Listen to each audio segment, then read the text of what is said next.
Hey everybody, this is Alex Merced, and welcome to another episode of Gnarly Dataways, where we'll be talking about how Memorial Sloan Kettering accelerates cancer research with Dremio's Data Lakehouse.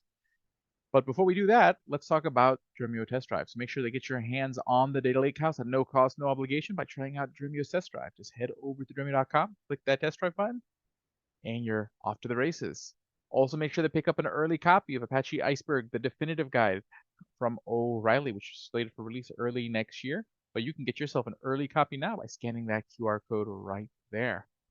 Also, we got several great episodes upcoming on Gnarly Datawaves, such as what's new in the Apache Iceberg world, machine learning experimentation, reproducibility on the Lakehouse, Dremio and the data lakehouse table formats, how Dremio and DuckDB can accelerate and simplify your analytics. A lot of great topics coming up. Again, Dremio will also be doing these events with AWS and Tableau in New York, Chicago, and Toronto. So if you're here on any of these dates, make sure to check out those events.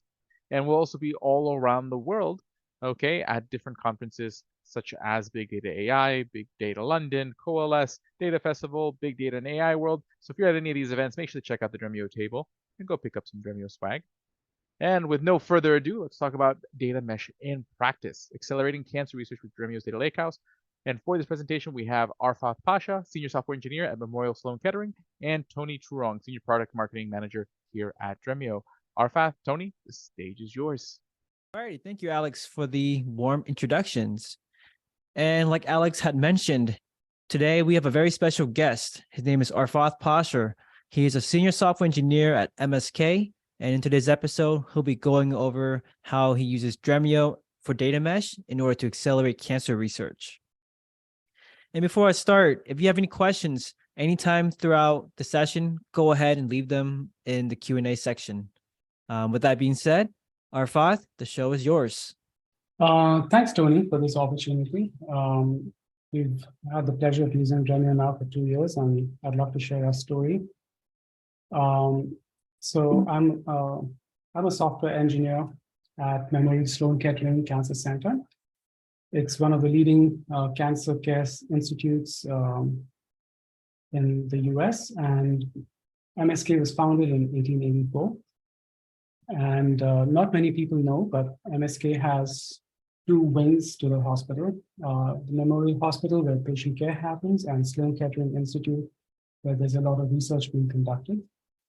MSK treats more than 400 different cancer subtypes. And in 2021, there were a lot more outpatient visits than inpatient visits, as you can see here.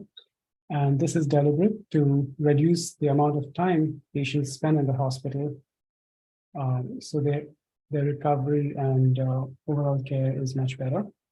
Also, on the research side, there are over 1,800 research protocols in MSK, being conducted in MSK. And it's very common to see physicians who take care of patients in Memorial Hospital also partaking in research activities and being principal investigators on research grants in Sloan Kettering Institute. Sloan Kettering Institute itself hosts many teams that are staffed by data scientists, researchers, students, postdoctoral and doctoral students, and of course, engineers and other support staff that are needed for research.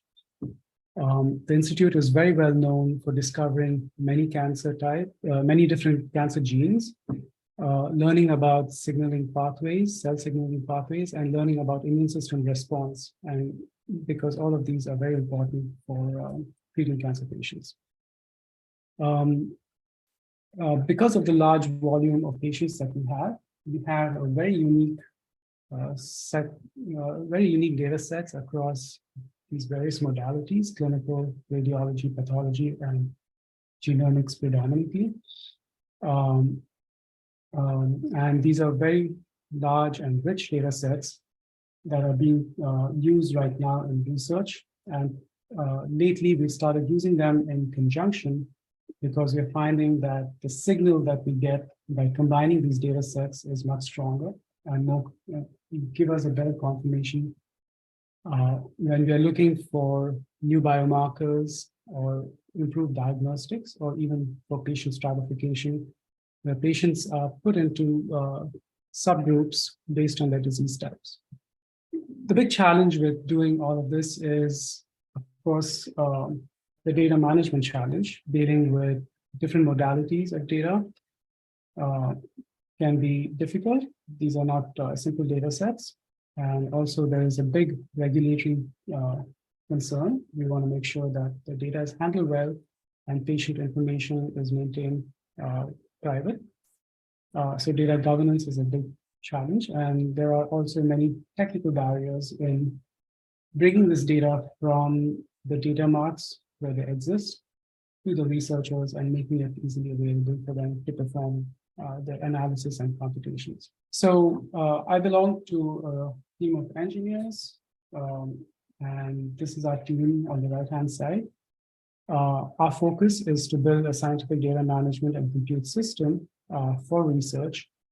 And we are sort of a multifaceted team. We wear many hats. We build infrastructure. We also build data products, and we are involved. We try to be as involved as we can with the analysis as well. And by doing this, we are able to get a really strong understanding of what the needs and the use cases are for the researchers. That has allowed us to build the right system and to also build the system right. So we sort of brand ourselves as research software engineers, but we really do a little bit of software engineering, a bit of data engineering, and a bit of data science as well. So one of the things that happened over time is we started addressing the low-level data management challenges like governance, sharing of data, and making sure we can track copies of data when copies are made and so on. And as we were building out solutions to address these challenges, what ended up happening is that we realized over time that we were actually building a data mesh. At a high level, the concept of a data mesh is really about moving away from centralized data repositories and teams that centralize data to a more decentralized approach to data, where data is maintained in its decentralized form and maintained by teams that are also decentralized. So as you can see here, data mesh, a modern approach to data management that emphasizes distributed ownership and governance of data within domains, who then build, manage, and share data products across the organization. So this is, I think, the third generation of data management systems or data platforms.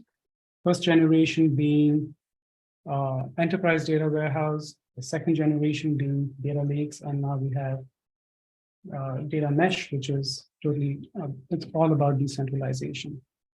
So Zama Teghani wrote this book, which came out last year, about data mesh, and the 4 principles that she laid out, and the 4 pillars of data mesh that she laid out, is data as a product, self-service data platform, domain ownership, and federated computation governance.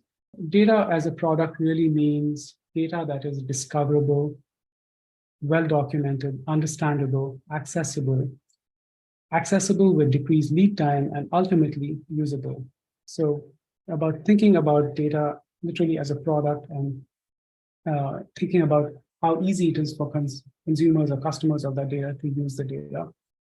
The self-service data platform is about using the right sets of tools and technologies to remove the friction and technological complexities between from the interaction between producers and data producers and consumers.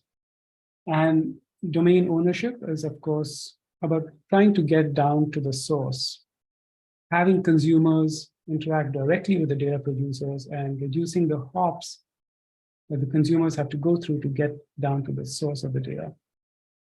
Federated computation governance is about automating data governance policies without a centralized authority like a super admin, who may end up becoming a bottleneck to the decentralized process. So here are some of the high-level challenges that we face on the research side. Data is high dimensional. It comes from different modalities. predominantly clinical genomic radiology and pathology, but not limited to these. The research teams typically tend to have a diverse set of skill sets. It's very common to see a team with engineers, scientists, pathologists, physicians, radiologists, administrative staff, and so on. And all of them need a view into the data, and it's hard to build the right set of interfaces to make it easy for technical and non-technical users to access this data. Research by its very nature is evolutionary and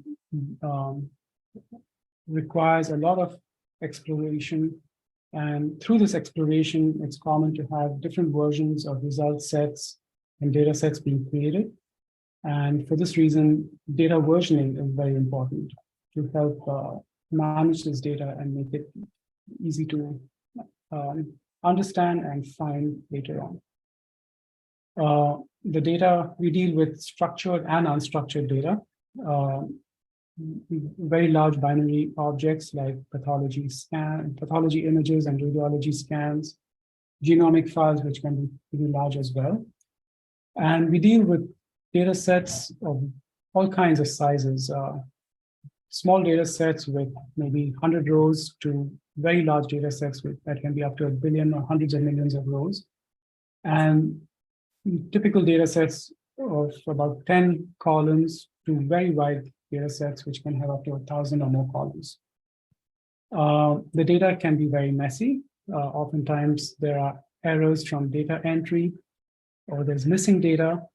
Data is not always standardized. So it's when you're trying to merge data coming from two different sources, it can be difficult based on the values that are assigned to each of the data elements. And of course, there's always a completeness issue with either data that wasn't collected or somehow went missing through the collection, through the process of getting it to the consumers. So numerous challenges related to data collection and curation with the data.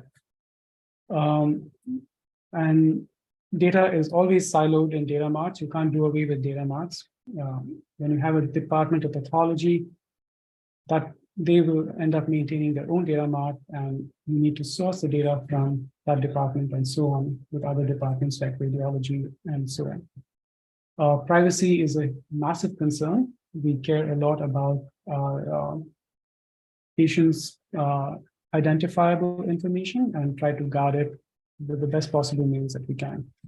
So this is what our data management process and workflow looked like before Dremio. We would source structured data, the tables, and unstructured data, the large binary objects, from the data marts and departments directly, most often directly, but sometimes we would get structured data from the data warehouse. And this was a tedious and time-consuming process. For each project, we would have to make requests, gain access, and then run siloed, bespoke ETL processes for each project, oftentimes overlapping in effort with other projects. And then sometimes we would have to go through the process of de-identifying, and after doing all of this, we would end up putting all of this data in yet another database or the file system. And given that our users are very diverse, not all of them were able to access this data through a database interface or the file system.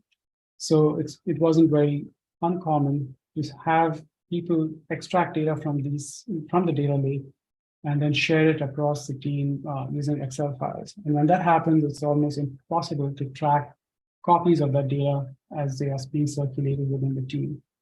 And this was a massive data management challenge, huge time latencies in getting the data to the users, and also tracking that data once it was available to the users.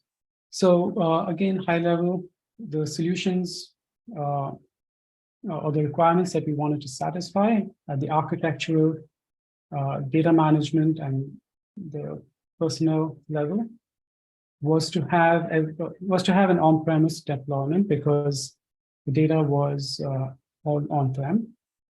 to try to bring the data from the source as quickly as possible. And that's where the data mesh concept came in.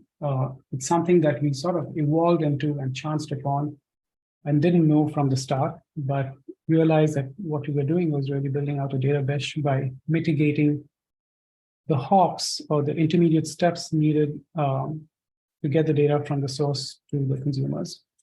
Good and powerful query engine with a shareable interface through which we could govern the data. And really a no copies architecture where we could reduce or completely eliminate the need for users maintaining their own copies of the data.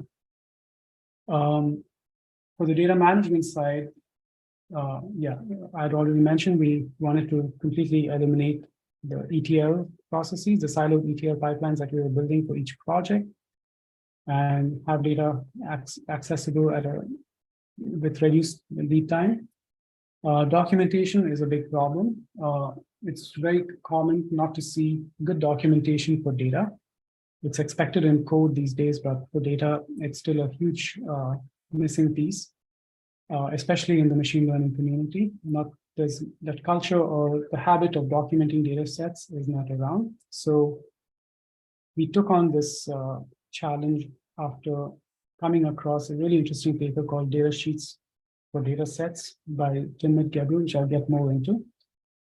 And also have a really nice, simple and mature governance model, because providing access to data has always been a challenge in the past. For data democratization, having interfaces that are easy for users to consume the data is a big challenge, and we wanted to make that one of the big considerations in the data management system that we built. So we evaluated a number of technologies. We came across data virtualization, and in the data virtualization space, we looked at the various vendors and providers, and we decided to go with Dremio for these reasons here. The first reason was an important one. One of our engineers came up with this rule called the 1 hour rule, is what we call it. If we can't stand up that technology or that tool within an hour and actually see it working on our systems, then we decided we weren't going to go forward with it, and Dremio satisfied that rule. We also needed a tool on-prem with an eventual path to the cloud, because our data is on-prem right now, but there is an interest within the organization to eventually migrate to the cloud. And Dremio has also satisfied that. Access control, as I mentioned, is an important need, and we needed one that was very simple to implement or to use. And Dremio's unified semantic layer, again, gave us a very simple way to go about access control in the semantic layer. The user interface that Dremio has almost feels like a spreadsheet-like interface where you see the tabular view, and you have the autocomplete features with SQL, which makes it easier for people who don't know SQL very well. Also, the UI widgets that allow the user to generate the SQL help with some of our users who are completely unfamiliar with SQL. So it has helped democratize the data quite a bit. There is still some hesitance on users who are not technical from using the interface, but we found that if we allow them to learn SQL and understand how the interface works, they start warming up to that, to the UI, which is a pretty fun and interesting experience that we've been working through as we get more people onboarded with the system. So the very nature of data virtualization means that you're able to make and share copies of the data without actually having copies on disk. And that was immediately satisfied through Dremio semantic layer. With low code and no code, we've had, in the past, we would write a lot of pandas code to do simple operations like data curation, data integration, or even just inspecting data. Right now with Dremio, we've been able to do pretty involved data curation tasks, including things like pivoting a table or doing regex cleanup operations without having to write a whole lot of pandas code. With just a few lines of SQL, we found we can do quite a bit with respect to inspection, curation, and integration. So this is also a huge time saver on the data engineering side. We were very much interested in performance, and Dremio has definitely satisfied this need through its horizontal scalability. As concurrent load increases, we're able to just add nodes and distribute that load horizontally. And the Arrowflight interface has also proved to be really fast and efficient through its column mark format and its ability to parallelize requests. Data sheets for data sets, as I mentioned, is a huge part of our solution. And the Dremio catalog wiki allows us to document or take notes on data sets as the data sets are being developed, literally alongside or adjacent to the data sets, which is a really nice experience because it's not like we have to go to another third-party tool to maintain a documentation, and it's hard to link the data sets in Dremio to that other third-party documentation. It can be done within the tool and literally adjacent to the data sets. And data versioning is, as I've mentioned, is important. We're just beginning to explore Iceberg and Nessie, which Dremio has adopted.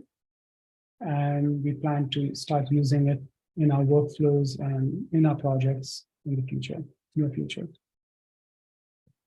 So after working with Dremio for about 2 years now, and also with the Minio Object Store and Tableau, we think we've built a self-service data platform through which many different types of users can access this data easily. And also we've been able to completely eliminate the hops required for structured data, because the Dremio connectors enable us to connect the data sources directly to the users through the Dremio interface. And the queries going in from our researchers is isolated from the data sources through Dremio's data reflections capability, which is also a nice feature because the data marts do not want to deal with analytical query load, as they're very fine-tuned for their operational needs. On the binary large objects or unstructured data space, we do have to make at least one copy to bring the data close to compute. And we do that in Minio.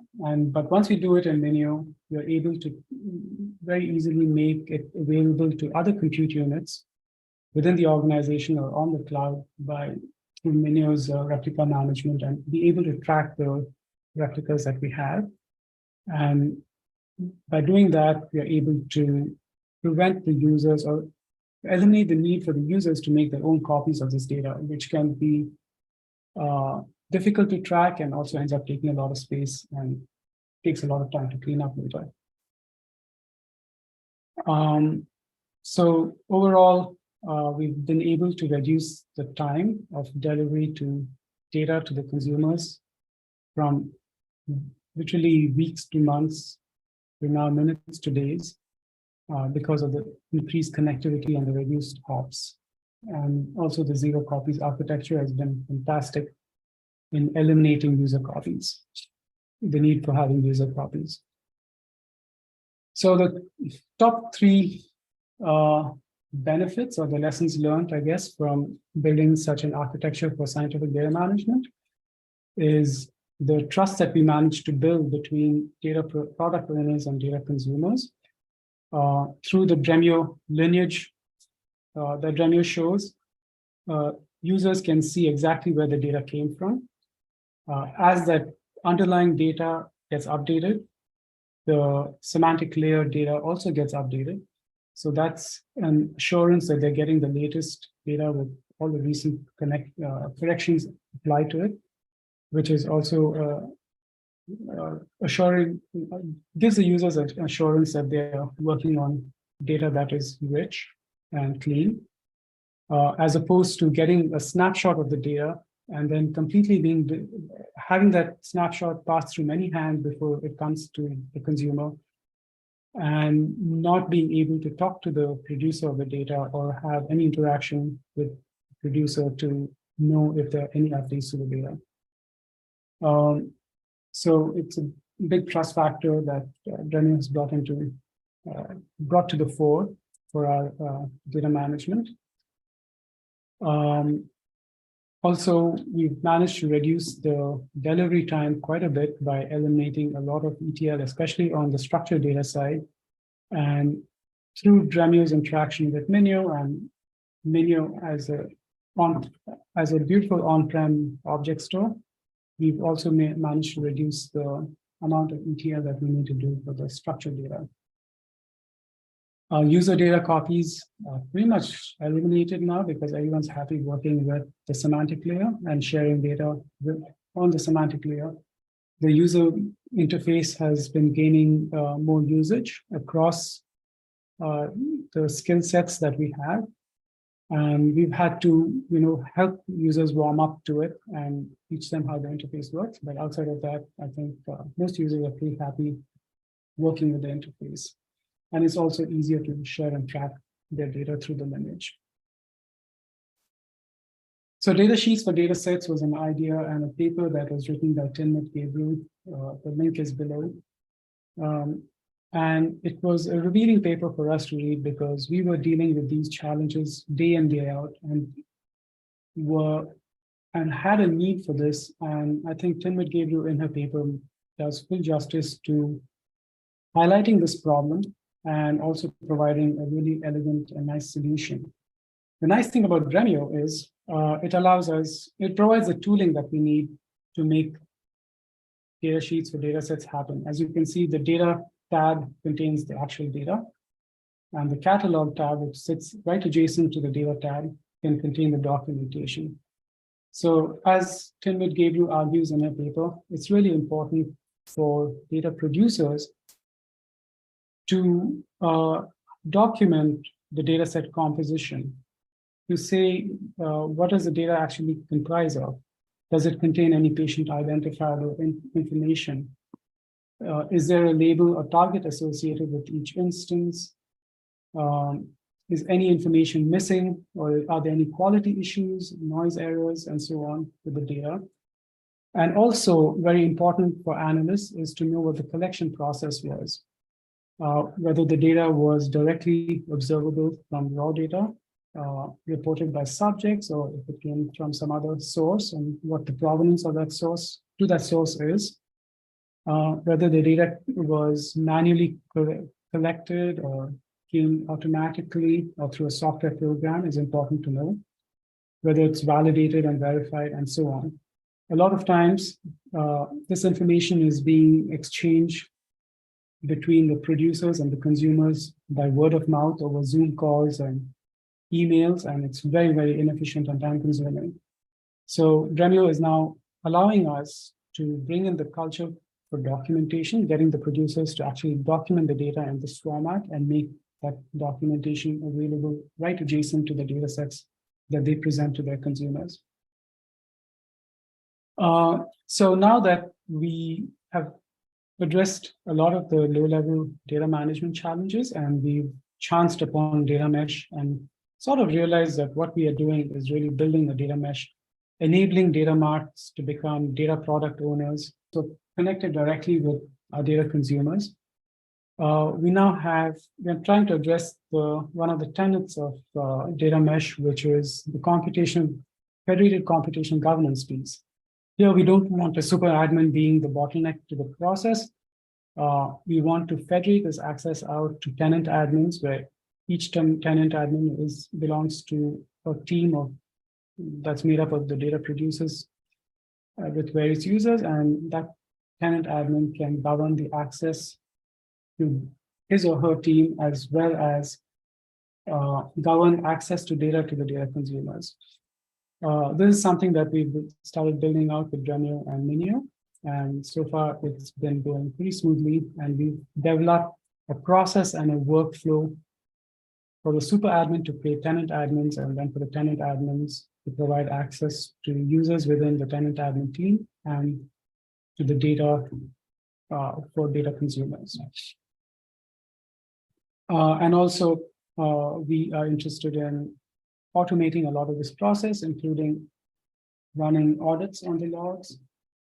And Dremio allows for all of this. So we have better understanding of how data is being shared and who has access to what types of data.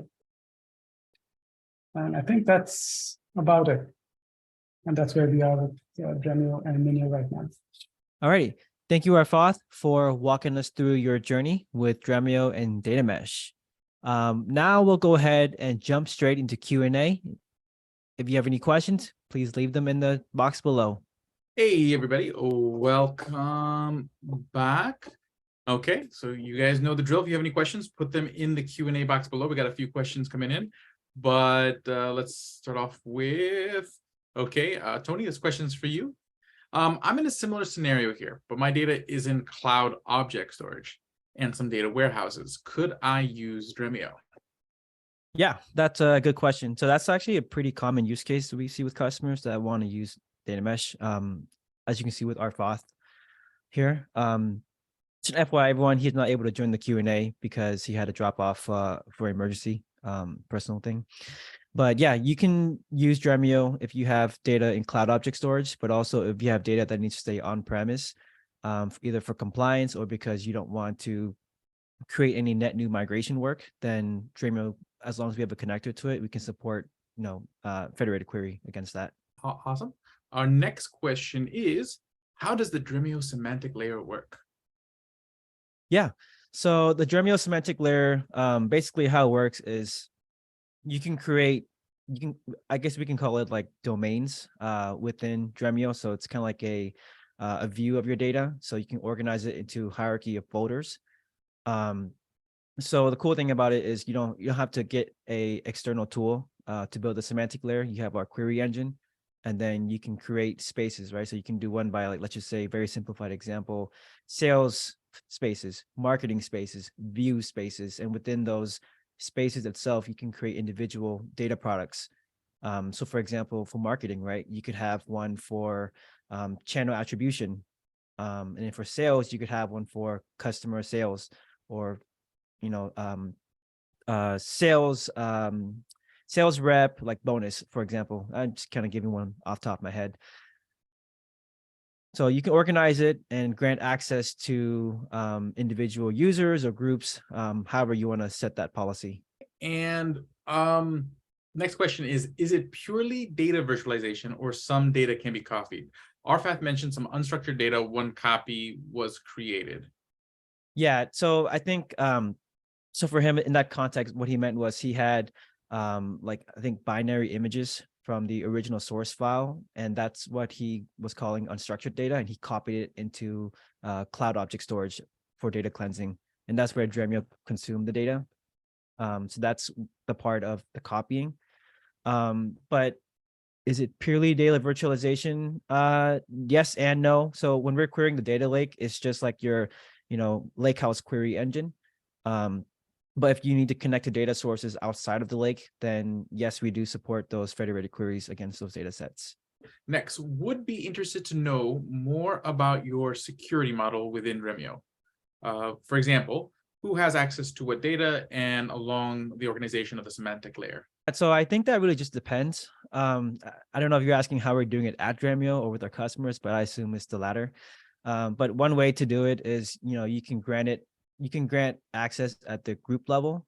So you, for example, if I'm creating a demo, I could create a organization called like marketing or product marketing.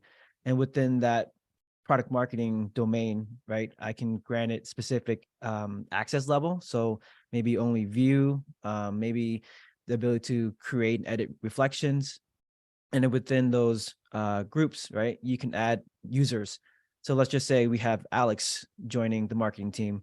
Then over time, I'll just add him to that group, and it's automated with his access level. So we don't have to configure everyone at the individual level. I don't know if that answered your question, Abdul. To add to that, so along with sort of the role in user-based authentication that that Tony mentioned. There's also a row and column-based rules. So you have really granular rules that you can do with Dremio over all data sets. Cool. And I think there's one more question. Oh, nice. They said here. they're doing that with Azure AD. Okay, cool. Can you talk more about the Dremio searchable catalog and graph? Yeah, so the searchable catalog, right? So if you're new to Dremio, this is a feature that we have where basically, let's just say as a data consumer, right? And I need to go in and see, do we have New York taxi data? I'll go ahead and type in New York taxi. And then you can see in the view here that, hey, we have a spaces, or in the semantic layer, we have a folder called New York taxi data. And then from there, you're able to search it because Dremio has tagging features. So when you're creating data products, or think of it as like virtual views of these data, you can tag it. So I can put in taxi data. And then we also have a wiki feature, which Arfath showed in the episode here.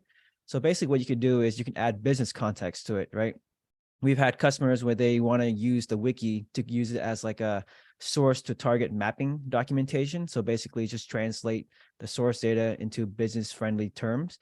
They can add context such as who the product owner is. So that way, if you see this data and you need access to it, you can request it internally without having to create a ticket with IT to get access and curate data. With this way, you go straight to the source, right? So now you're building trust between the producers and the consumers without having to wait weeks and months just to get access to your data. And then the third component to it is the data lineage capability. So basically, let's just say you get a curated data set, right? And it's joined between 2 or more tables across the enterprise. So with this data lineage capability, what happens is you can see what tables are being joined, on what fields, what columns are being pulled in, and what queries are being used with that data set. So let's just say as a data producer, I'm joining data with S3, Snowflake, and table in, let's see, ADLS, right? And it's in Delta or Iceberg, whichever format you want to use. And then you can see all the fields that are being joined together, and then you can see the queries. And then as a data producer, I may see that, hey, a lot of folks from the sales team or marketing team are accessing this data. And I actually want to make this perform faster and, add reflections on top of it, which will accelerate the queries because I know every day I have 20, 30 plus users accessing this query. So that way, the old way of doing this was you had to copy data into, materialized views, which are very complex to manage on a data warehouse, or copying into like a BI extract or OLAP cubes, which brings its own set of complexity. So now what it is, you have built-in data reflections, which accelerate the queries behind the scenes, and it's transparent to end users. Okay, I think that wait, we have one more come in. Arfath mentioned a lot of ETL was reduced, especially for structured data. Is it because data copy is no more required and data stays where it is and the data is accessed via Dremio? Yes, exactly. So just based on what he shared, he could probably go into more detail with this one. But yeah, so they basically what they had was a internal IT/data engineering team. So before they were managing, the traditional ETL pipelines, creating siloed data sets. And so now they're no longer creating data copies. They're querying the data where it lives with Dremio. And now they're basically using the data IT teams to support the data consumers and producers and making sure that the data is in a state where it can be consumed by the business. So it's repurposing into working on higher value projects. And I think that is all the questions we have for today. Those were a lot of great questions, and those were some amazing answers. Thank you, Tony, for once again being here on Gnarly Dataways, and again also impart my gratitude to Arfath, and with what an amazing story they have over there at Memorial Sloan Kettering. And yeah, thank you very much. And again, everyone, make sure to keep coming by every week. We got a lot of great episodes coming up. And again, this will be posted on YouTube and on Spotify within 48 hours if you want to listen to it again. And thank you very much for coming and joining us every week. Thank you, Alex. Thank you, Arfath. Thank you, everyone, for joining. Have a great day.